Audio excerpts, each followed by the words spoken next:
வணக்கம் நண்பர்களே. நாம் இன்று ஆண்டாள் திருப்பாவை பாசுரம் 4 பற்றி பார்க்கலாமா? பாடல் 4.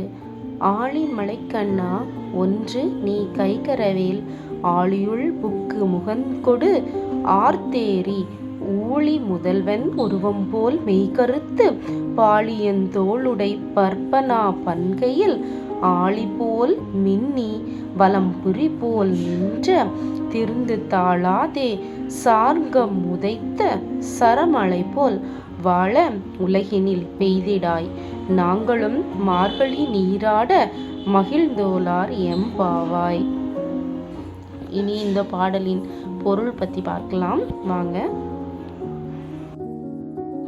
பொருள்: மேகத்திற்கு அதிபதியான பர்ஜன்யனே, நாங்கள் சொல்வதை கேள். உன்னிடம் ஒரு சொட்டு தண்ணீரை கூட வைத்துக் கொள்ளாதே.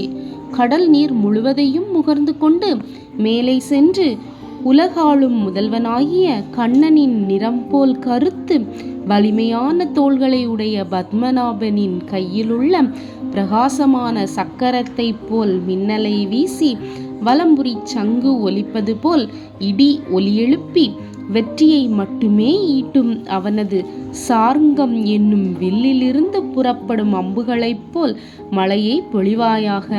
அம்மழையால் நாங்கள் இவ்வுலகில் மகிழ்வுடன் வாழ்வோம்.